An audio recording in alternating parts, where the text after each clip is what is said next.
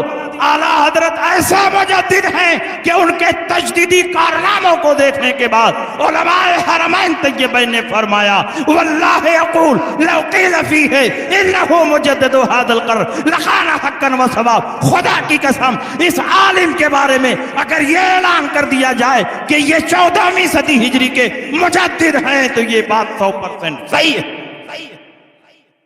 یہ اعلیٰ حضرت کی شان ہے. کیا اعلیٰ حضرت کو ہم نے اور آپ نے مجدد بنایا؟ کیا انسانوں کا کام ہے مجدد بنانا؟ اللہ مجدد بناتا. ان اللہ یبعث لہذه الامہ علی راس مئت کل سنہ من یجدد لہا دینہا. ہر صدی کے اختتام پر اللہ رب العزت ایک ایسی شخصیت کو قائم فرماتا ہے جو امت محمدیہ کے لیے دین کی تجدید کرتا ہے. مجدد کوئی نیا دین نہیں پیش کرتا، مجدد کوئی نیا مسلک نہیں پیش کرتا ہے، نئی فکر نہیں پیش کرتا ہے، بلکہ پرانے دین کے چہرے پر جو گرد و غبار جم جاتا ہے بدعات و منکرات کی صورت میں، اس کو دلائل و براہین کی تلوار سے صاف کرتا ہے. مجدد نیا دین نہیں پیش کرتا بلکہ پرانے دین کے چہرے کو صاف کرتا.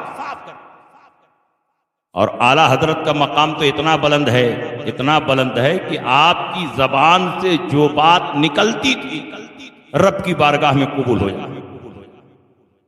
حیات اعلیٰ حضرت میں لکھا ہوا بریلی شریف کے رہنے والے علامہ غلام حسین بریلوی، یہ مولانا محمد حسین بریلوی کے بیٹے. علامہ غلام حسین بریلوی وہی ہیں جن کا طلسمی پریس چلتا تھا، اعلیٰ حضرت کی کتابیں چلتی تھی. یہ علم نجوم اور علم حیات کے بہت ماہر، اتنے ماہر کہ ستاروں کو دیکھ کر بتا دیتے کہ بارش ہوگی کہ نہیں۔ آج تو موسم وبھاگ والے، آبزرویٹری والے بھوشیہ واڑی کرتے ہیں تو صحیح بھی ہوتی ہے، غلط بھی ہوتی ہے، لیکن وہ اتنا پرفیکٹ نکالتے تھے کہ ان کا اکثر بتایا ہوا صحیح ہو جائے۔ اعلیٰ حضرت کے والد کے دوست ہیں اور باپ کا دوست بھی باپ کے درجے میں۔ اعلیٰ حضرت کی بارگاہ میں ایک دن حاضر ہوئے علامہ غلام حسین بریلوی، تو اعلیٰ حضرت نے شایان شان ان کا استقبال فرمایا، اور ضیافت کے بعد اعلیٰ حضرت نے پوچھا کہ بریلی میں بارش نہیں ہو رہی ہے، لوگ بہت پریشان ہیں، کھیتیاں سوکھ رہی ہیں، انسان بدحال ہے، ذرا ستاروں کی چال دیکھ کر بتائیں بارش کا کیا مزاج۔ انہوں نے غور سے ستاروں کو دیکھا، کاغذ پر ایک زائچہ اور نقشہ بنایا اور اعلیٰ حضرت کی طرف بڑھاتے ہوئے فرمایا کہ اس مہینے میں بارش نہیں ہوگی، آئندہ مہینے میں بارش۔ اعلیٰ حضرت امام احمد رضا نے فرمایا اگر میرے رب نے چاہا تو اسی مہینے میں بارش ہوگی۔ انہوں نے کہا اس مہینے میں ہرگز نہیں بارش ہوگی۔ ستاروں کی چال نہیں دیکھتے، ستاروں کی وضع نہیں دیکھتے۔ اعلیٰ حضرت امام احمد رضا فرماتے ہیں کہ میرے رب نے چاہا تو اسی مہینے میں بارش ہوگی۔ انہوں نے کہا اس مہینے میں بارش نہیں ہوگی، آپ ستاروں کی چال نہیں دیکھتے، ستاروں کی وضع نہیں دیکھتے۔ اعلیٰ حضرت امام احمد رضا فرماتے ہیں میں ستاروں کی چال بھی دیکھ رہا ہوں، ستاروں کی وضع بھی دیکھ رہا ہوں، اور ستاروں کو پیدا کرنے والے رب کی قدرت بھی دیکھ رہا ہوں۔ انہوں نے کہا اس مہینے میں بارش نہیں ہوگی۔ علم نجوم اور علم ہیئت کے ظنی قاعدوں پر اتنا بھروسہ ہے کہ اللہ کی قدرت سے غافل ہو رہے ہیں اور پتہ بھی نہیں چلتا۔ لیکن اعلیٰ حضرت امام احمد رضا عالم ربانی ہیں۔ عالم ربانی جب کسی کو بھٹکتا ہوا دیکھتا ہے تو اس کی ہدایت کا انتظام کرتا ہے۔ اعلیٰ حضرت کے سامنے ایک کلاک لٹک رہی تھی، ایک گھڑی لٹک رہی تھی، اس میں 11:15 بج رہے تھے۔ اعلیٰ حضرت نے پوچھا بتائیے اس گھڑی میں کیا ٹائم ہوئے ہیں؟ انہوں نے کہا 11:15 بجے ہیں۔ اعلیٰ حضرت نے فرمایا کہ 12 بجنے میں کتنا باقی ہے؟ انہوں نے کہا پونا گھنٹہ باقی ہے۔ اعلیٰ حضرت نے فرمایا اگر پونا گھنٹہ نہیں گزرے گا تو کیا 12 نہیں بجے گا؟ 12 کی گھنٹی نہیں بجے گی؟ انہوں نے کہا ہرگز نہیں، جب تک پونا گھنٹہ نہیں گزرے گا نہ 12 بج سکتا ہے نہ 12 کی گھنٹی بج سکتی۔ اعلیٰ حضرت کھڑے ہوئے، گھڑی کا ڈھکنا کھولا اور بڑی سوئی کو کھینچ کر 12 پہ کر دیا۔ فوراً 12 بج گیا، 12 کی گھنٹی بجنے لگی۔ اعلیٰ حضرت نے فرمایا آپ تو کہہ رہے تھے جب تک پونا گھنٹہ نہیں گزرے گا نہ 12 بجے گا نہ 12 کی گھنٹی بجے گی۔ دیکھیے 12 بھی بج گیا اور 12 کی گھنٹی بھی بج گئی۔ انہوں نے کہا آپ نے بڑی سوئی کو کھینچ کر 12 پہ کر دیا، اس لیے فوراً 12 بج گیا، 12 کی گھنٹی بج گئی۔ اگر یہ سوئی اپنی فطری رفتار سے چلتی تو پونا گھنٹہ گزرنے کے بعد ہی 12 بجتا۔ اعلیٰ حضرت فرماتے ہیں یہی نقطہ میں آپ کو سمجھانا چاہتا ہوں، میں نے بڑی سوئی کو کھینچ کر 12 پہ کر دیا، فوراً 12 بج گیا، 12 کی گھنٹی بج گئی۔ میرا پروردگار بھی قادر ہے، جب چاہے اس ستارے کو کھینچ کر یہاں کر دے، اس ستارے کو کھینچ کر یہاں کر دے، اس ستارے کو کھینچ کر یہاں کر دے، فوراً ستاروں کی چال بدل جائے گی، ستاروں کی وضع بدل جائے گی۔ اللہ نے چاہا تو اسی مہینے میں بارش ہوگی، بلکہ اسی ہفتے میں بارش ہوگی، بلکہ ابھی بارش ہوگی۔ اتنا کالا تھا کہ بارش ہونے لگی، بارش ہونے لگی، اتنی بارش ہوتی ہے کہ بریلی کی سرزمین جل تل ہو جاتی ہے۔ نعرہ تکبیر، نعرہ رسالت، مسلک اعلیٰ حضرت، فیضان اعلیٰ حضرت، فیضان سیدنا سرکار حسین شاہ ولی، فیضان سیدنا سرکار علاء الدین شاہ قادری، جماعت رضائے مصطفیٰ شاخ بنکا پور، نعرہ تکبیر، نعرہ رسالت۔ واہ یہ اعلیٰ حضرت امام احمد رضا کی مقبولیت نہیں تو اور کیا؟ زبان سے بات نکلی، اللہ نے اپنے محبوب بندے کی وجاہت کو اور ان کی محبت کو اور ان کے اکرام کو بڑھانے کے لیے ان کی زبان سے جو بات نکلی تھی اپنی بارگاہ میں قبول فرما۔ بارش برسانا تو اللہ کا کام ہے۔ اعلیٰ حضرت امام احمد رضا نے غوث پاک کی محبت میں اپنے آپ کو فنا کر دیا، تب غوث پاک کی بارگاہ سے وہ اعزاز ملا کہ غوث پاک نے اعلیٰ حضرت امام احمد رضا کو ان کے دور میں اپنا نائب بنایا۔ اعلیٰ حضرت امام احمد رضا اپنے دور کے صرف مجدد نہیں ہیں، اپنے دور کے سب سے بڑے محقق نہیں ہیں، بلکہ اپنے دور میں غوث پاک کے نائب کی طرف سے نہیں کہتا، بلکہ یہ بھی حیات اعلیٰ حضرت میں لکھا ہوا ہے۔ جماعت اہل سنت کے بہت بڑے عالم پیر طریقت شیخ المشائخ پیر سید جماعت علی شاہ محدث علی پوری رحمت اللہ علیہ بیان فرماتے ہیں کہ میں نے خواب دیکھا، خواب میں سرکار غوث پاک تشریف لائے تو میں نے پوچھا کہ حضور آپ ہر دور میں کسی نہ کسی کو اپنا نائب بناتے ہیں، آج ہندوستان میں آپ کا نائب کون ہے؟ تو سرکار غوث پاک نے فرمایا کہ اس وقت ہندوستان میں میرا نائب مولانا احمد رضا خان بریلوی ہے۔ اور جب اعلیٰ حضرت کی روحانیت اور ولایت میں اور کمال پیدا ہوا، محبوبیت کا گراف اور اونچا ہوا، تو پیر طریقت شیخ المشائخ پیر شیر محمد شرق پوری رحمت اللہ علیہ نے خواب دیکھا، اور سرکار غوث پاک خواب میں تشریف لائے تو علامہ شرق پوری نے پوچھا حضور اس وقت پوری دنیا میں آپ کا نائب کون ہے؟ تو سرکار غوث پاک نے فرمایا اس وقت پوری دنیا میں میرا نائب مولانا احمد رضا خان بریلوی۔ جب انہوں نے اعلیٰ حضرت کا نام سنا تو اعلیٰ حضرت کی ایسی محبت ان کے دل میں پیدا ہوئی کہ وہ شرق پور سے چل کر بریلی آئے۔ آج شرق پور اور علی پور پاکستان میں پڑا، وہاں سے چل کر بریلی آئے، محلہ سوداگران پہنچے، اعلیٰ حضرت امام احمد رضا کے بیٹھک میں پہنچے۔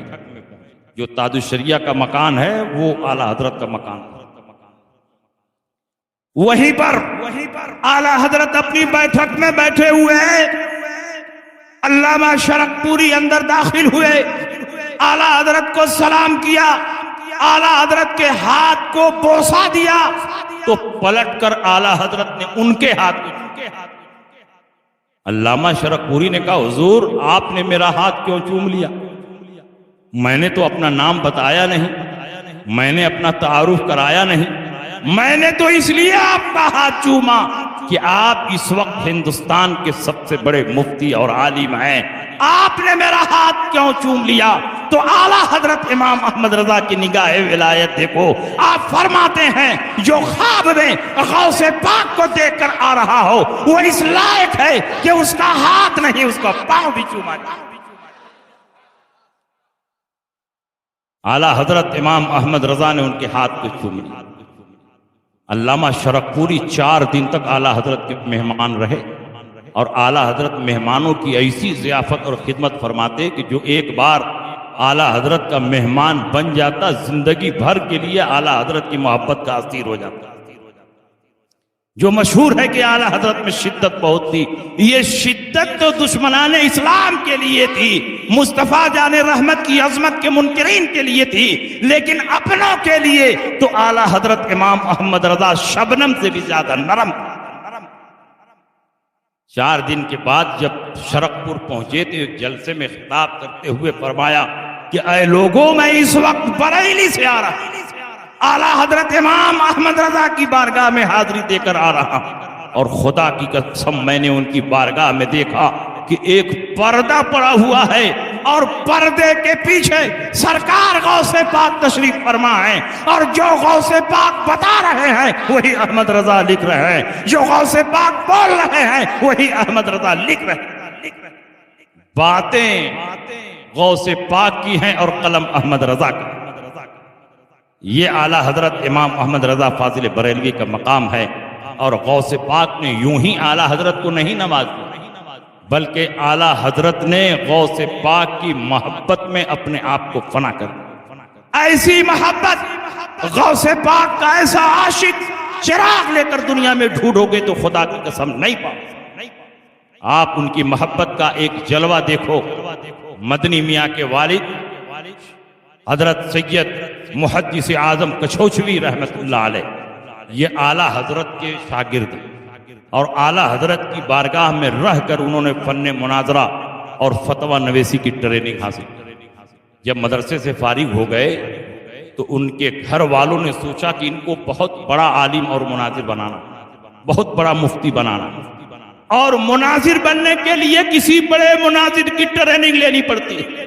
مفتی بننے کے لیے کسی مفتی کی نگرانی میں رہ کر فتویٰ لکھنا پڑتا ہے، تب جا کر فتویٰ نویسی کی باریکیوں کو آدمی سمجھ پاتا ہے۔ صرف کتابیں پڑھنے سے کوئی مفتی نہیں ہو سکتا، جس طرح صرف کتابیں پڑھنے سے کوئی ڈاکٹر نہیں بن سکتا۔ جب تک کسی ماہر ڈاکٹر کی نگرانی میں کئی سال پریکٹس نہ کرے اس وقت تک قابل ڈاکٹر نہیں بن سکتا۔ گھر والوں نے سوچا کہ کن کی بارگاہ میں ان کو پورے ہندوستان میں نگاہ دوڑائی تو اعلیٰ حضرت پر نگاہ انتخاب کی۔ اعلیٰ حضرت کی بارگاہ میں لے کر پہنچے، کہا حضور یہ آپ کی خدمت میں رہیں گے اور آپ ان سے فتویٰ نویسی کا کام لیں، ان کو شاندار مفتی بنا دیں، مناظر بنا دیں۔ اعلیٰ حضرت نے فرمایا شہزادے ہیں میرے پاس رہیں، فتویٰ نویسی اور مناظرے کا فن جتنا اچھا یہاں سکھایا جائے گا پورے ہندوستان میں کہیں نہیں۔ ایک دن مہمان رہے، دوسرے دن اعلیٰ حضرت نے ان کو اپنی بارگاہ میں بلایا۔ چارپائی پر ایک طرف اعلیٰ حضرت بیٹھے ہیں، دوسری طرف محدث اعظم کچوچوی بیٹھے۔ اعلیٰ حضرت نے فتویٰ نویسی کی ذمہ داری دینے سے پہلے اپنی جیب خاص سے 11 روپیہ نکالا اور خادم سے کہا جاؤ پہلے تبرک لے کر۔ وہ خادم گیا اور تبرک لے کر آیا، چارپائی پر تبرک رکھا اور اعلیٰ حضرت نے غوث پاک کے نام فاتحہ پڑھا۔ فاتحے کے بعد اپنے ہاتھ سے تبرک اٹھایا اور محدث صاحب کو دیا، لیجیے آپ کھا لیجیے۔ انہوں نے کھا لیا۔ باقی تبرک اعلیٰ حضرت نے جتنے خدام اور حاضرین تھے سب کو دیا کہ آپ لوگ آپس میں بانٹ کر کے کھا لیں۔ سبوں نے آپس میں بانٹ کر کے کھا لیا۔ اب محدث اعظم کچوچوی کا بیان سنو، وہ فرماتے ہیں اچانک میں نے دیکھا اعلیٰ حضرت امام احمد رضا اپنی چارپائی سے نیچے آ گئے۔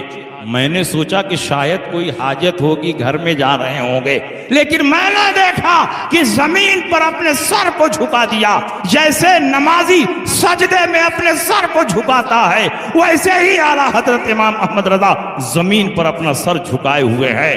میں نے زمین پر جب غور سے دیکھا تو میں نے یہ دیکھا کہ تبرک بانٹنے والوں کی غلطی سے تبرک کا ایک چھوٹا سا ذرہ زمین پر گرا ہوا ہے، اور اعلیٰ حضرت امام احمد رضا اس کو اپنے ہاتھ سے نہیں جھک کر اپنی زبان سے اٹھانے کی کوششیں کر رہے ہیں۔ جس کے دل میں غوث پاک کے تبرک کے ایک چھوٹے سے ذرے کا اتنا احترام ہے، غوث پاک کا کتنا احترام ہوگا، رسول پاک کا کتنا احترام ہوگا۔ اسی لیے اعلیٰ حضرت امام احمد رضا نے جب غوث پاک کی بارگاہ میں خراج عقیدت پیش کی ہے تو اپنے آپ کو اتنا حقیر بنا دیا، اتنا حقیر بنا دیا، تجھ سے در سے سگ سے ہے مجھ کو نسبت، میری گردن میں بھی ہے دور کا ڈورا تیرا، میری قسمت کی قسم کھائیں سگانے بغداد ہند میں رہ کے بھی دیتا رہوں پائرا تیرا۔ واہ واہ واہ، سبحان اللہ سبحان اللہ، بہت عمدہ بہت عمدہ۔ یا رسول اللہ، اعلی حضرت اعلی حضرت اعلی حضرت اعلی حضرت، بستی بستی کریا کریا، حضرت امام احمد رضا فاضل بریلوی رضی اللہ تعالی عنہ کی۔ آج جب ہم اعلیٰ حضرت کی عظمت بیان کرتے ہیں تو کچھ لوگ کہتے ہیں جب دیکھو اعلیٰ حضرت اعلیٰ حضرت اعلیٰ حضرت، پروگرام کوئی بھی ہو اعلیٰ حضرت اعلیٰ حضرت۔ بھئی خرچہ ہمارا ہے، مائک ہمارا ہے، پروگرام ہمارا ہے، تو اگر ہم اعلیٰ حضرت کر رہے تو تمہارے پیٹ میں کیوں درد ہو رہا ہے؟ اور سنو اس کا بھی جواب محدث اعظم کچوچوی رحمت اللہ علیہ نے بہت پہلے دے دیا۔ جب محدث اعظم کچوچوی مولانا وسیع احمد سے صورتی پیلی بھیتی کے پاس علم حدیث کا درس لے رہے تھے تو آپ فرماتے ہیں کہ میں دیکھتا محدث رحمت اللہ علیہ ہر دم اعلیٰ حضرت کا ذکر، درسگاہ میں ہیں تو اعلیٰ حضرت، جلسگاہ میں ہیں تو اعلیٰ حضرت، نجی مجلس میں ہیں تو اعلیٰ حضرت۔ ایک دن میں نے پوچھا حضور آپ تو مولانا فضل الرحمن